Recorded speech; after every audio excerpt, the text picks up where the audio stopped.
Hey there, welcome to the Soul Inspired Girl podcast. This is another solo episode on the pod, and it is my intention this season to do more of these solo pods, to tease out some of the things that have been really coming up for me in my field and have more courage, frankly, to speak about what seems perhaps a bit raw or relevant or timely or all the things. And I definitely don't presume that what's coming up for me is important for you specifically.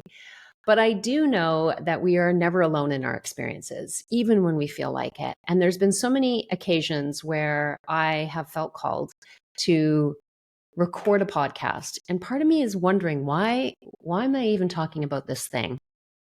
And then I realize the response I get, the comments I get, the reviews I get, whatever it is, something tells me that it was smart. I followed my intuition on that. And so this is what I'm doing more and more in the podcast. So today, this episode is short and sweet, and it's about a broad topic. It's about the broad topic of healing, the healing we've done, the healing we've yet to do, and the healing that is in the space between where we are and where we want to be. And I wanted to talk about this topic today because in the last couple of months, I've returned back to hands-on chiropractic practice with patients. And some of the things have become really evident to me, and this topic specifically. And here's why. To give you a little bit of a backstory, I've been a chiropractor for nearly 3 decades. I think somewhere in the neighborhood of, I can hardly even say this, 28 years. 4 years ago, I sold my chiropractic practice and my business in Ontario, Canada, and went, let's call it all in on my coaching and my retreats and my teaching and my mentorship, all things that I had been doing before, but here I am doing it all in. And it was really from the massive cosmic nudge. That's what I call it. It was a massive cosmic nudge that pushed me forward. Really, it did, to make this decision to sell my practice and my business. You know, I sold my practice and my business in February of 2019, and my intention was to stay on continuing practicing for, thankfully, the offer was for as really as long as I wanted to. And that was such a gracious offering, and I took it. But I kept feeling this nudge, nudge, nudge. My intention was to stay for a couple of years. And what happened is I stayed for maybe 8 months or so. It came so much faster and sooner than I expected. And my last day in that practice was on December 23rd, 2019, just shy of obviously what was going to be happening in 2020, which really wasn't lost on me. I knew it was complete and utter divine intervention. So even though it was confusing at the time, and I'm sure you can relate to these kinds of things, there was a point in which I was like, I now see why. I didn't know if I was ever going to feel the call to go back into private practice. And now I'm living in Costa Rica and have for the last couple of years, which is obviously where I live. And I didn't feel the call. First year, second year, 3 years have gone by until the last couple of months ago. And once I felt, let's call it the call, I listened to the whispers. And a couple of months ago, I opened my doors, and it's been a consistent build in my practice to which I feel so deeply grateful for. These last 4 years have, as you can imagine, really shaped me. And I feel like the practitioner I am now is really a culmination of being in this moment, like literally being in this moment, being awake and being aware. My sensory perception, my sensory perception, the stuff that comes through my hand and drops in to me is been amplified considerably. And I'm not trying to brag. That's not what I mean by this. I sense that many of us have come into more of our gifting, which can be simultaneously unbelievable and also a bit confusing. But I'm simply saying that I notice it much more than I ever did before. And on many occasions in the last few years, I often thought, I wonder what it would be like to be hands-on with humans right now, to be back in that one-to-one practice space, that treatment kind of doctor-patient perspective, and that, admittedly confidential space of being deeply connected and having conversations about how someone's actually doing. physically, mentally, emotionally, spiritually, all the things. And I have been working with clients in coaching and yoga and breath work and group retreats and one-to-one retreats. And so I already knew that many of us have been struggling over the years, but I wasn't doing one-to-one care, chiropractic care, my version of chiropractic care from the lens of the nervous system, like I am again now, post-pandemic. Well, I don't need to wonder anymore because I can really have that understanding now that I really feel, and this is a blanket statement, but I'm also talking about myself, that a lot of us are really not okay. Many of us are not okay. Most of us are managing completely. We're managing. I'm not saying that any of the people I've seen in my practice are not moving through life, making a living, moving forward, doing all the things, and in probably, many other people the same. But there's a difference between managing, even managing quite well, and thriving. I don't see a lot of people who are thriving. And I can appreciate this because from 2020 to present time, I've had to dive deep into my own personal toolbox of rituals and practices and healing modalities to support myself on the regular, to help myself heal and move the energy of, I'm going to call it the trauma of the last few years. And so if you're someone who's listening and you're like, there was no trauma, get over yourself, you can just turn the podcast off. This one's not for you. But if you're somebody who feels like they still have unprocessed emotions, then this could be a conversation for you. Because I will say, admittedly, I'm still healing. And I consider myself well-resourced, given my background and what I know about healing and the body and all the things. And the fact that I have really a large community of humans around me who are aligned and possess a lot of these deep healing skills as well. So what I know is that healing is amplified in community. And I've massively benefited from that. But what I suspect is happening is that most of us don't have that community or haven't had that community. And what wasn't processed was harbored within ourselves. What wasn't processed was harbored, patched up, pushed down, and with every attempt made to move on, because I get that. I've wanted nothing more than to move on, the collective feel of like, let's put this behind us. But sadly, and kind of unfortunately, there's really no suppressing it. No suppressing trauma and sadness and grief and anger and frustration and despair. I don't even know, abandonment, fear, all the things that have maybe been wrapped up in the last few years, if not before that. And you can push it down for a while, but then you are quite literally living your life through the lens of all of these unprocessed emotions. It doesn't work. Or it feels like it's working, but deep down we know it's not. So I asked myself, like, what is the scope? What is the vastness of these unprocessed emotions?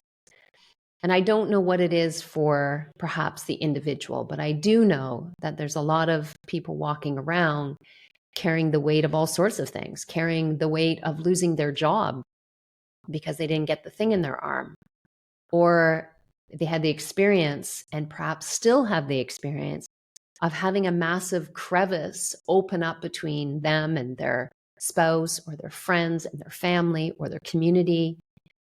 I know that some of you have had the experience of feeling forced to say yes to an injection that you didn't feel comfortable with in order to keep food on the table. And now you have to process all that.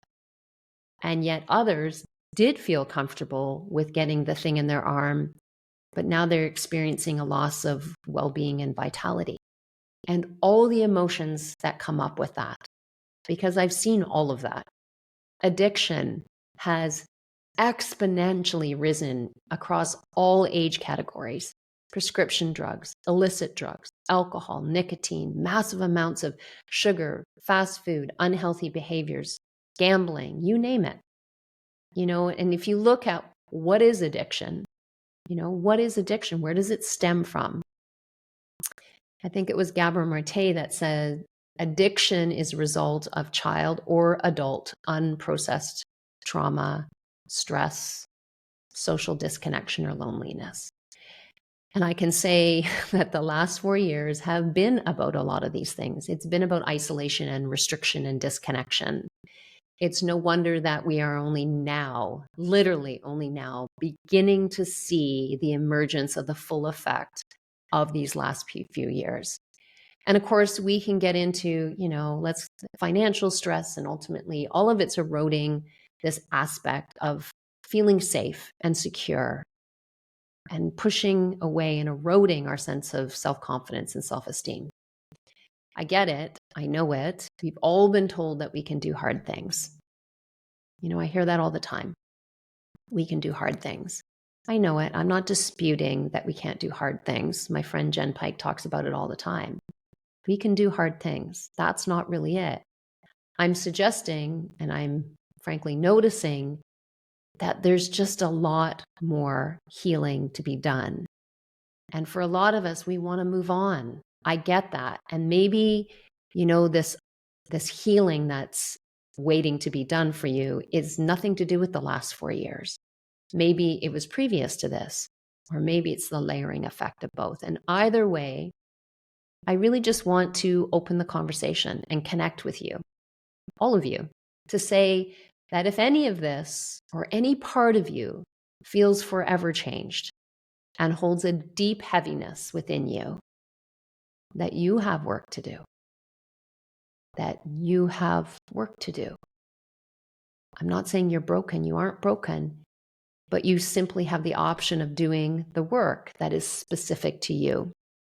And I say that because when we disempower ourselves by thinking that work is for someone else to do, is the moment that it's not available to us.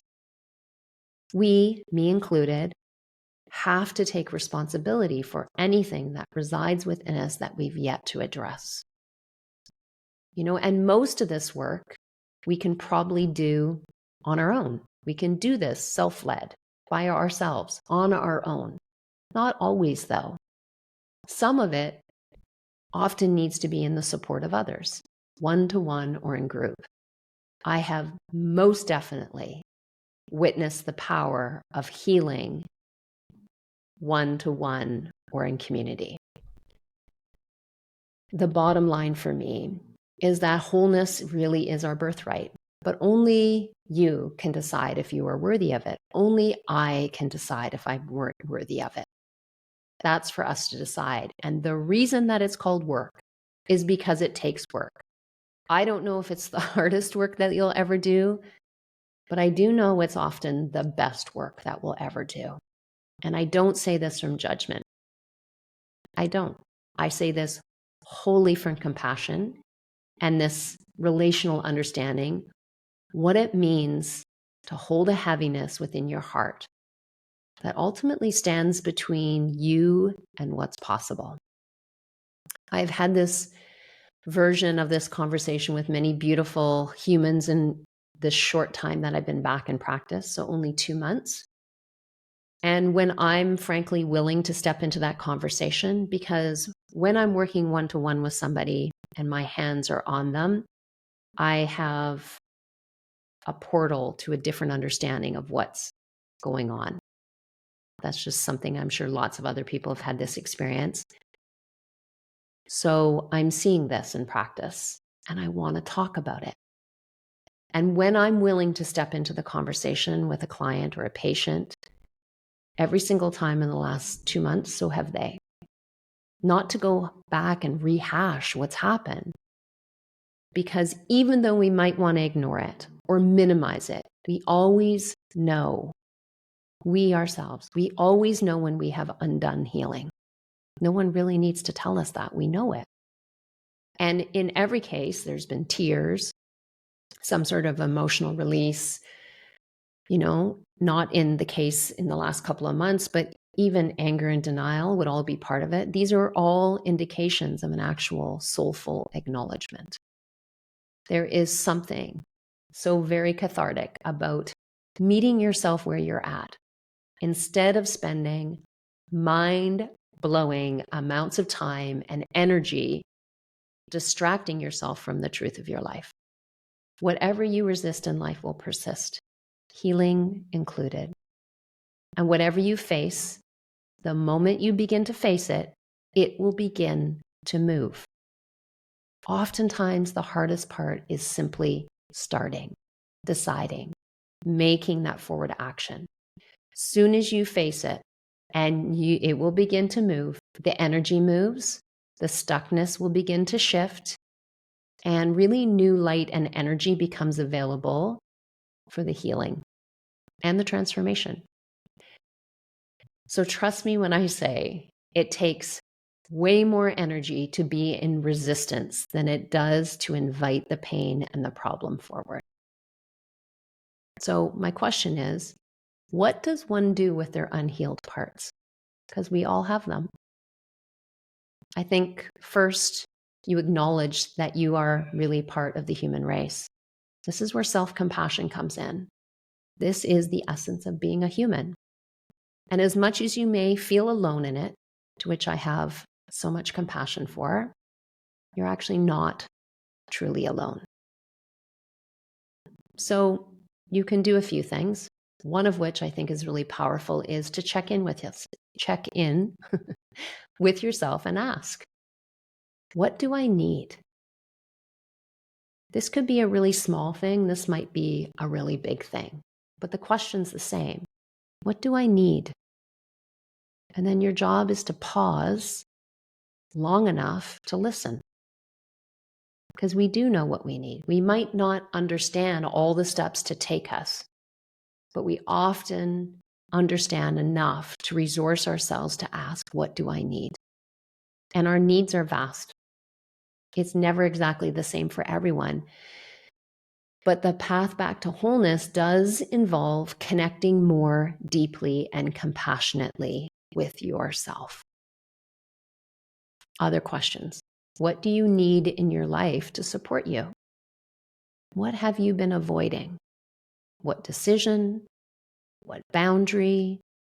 What yes or what no that needs to be made now in order to create a change, in order to open the door to a deeper level of healing? And perhaps the best question for you might be, what have you been tolerating that you need to stop tolerating?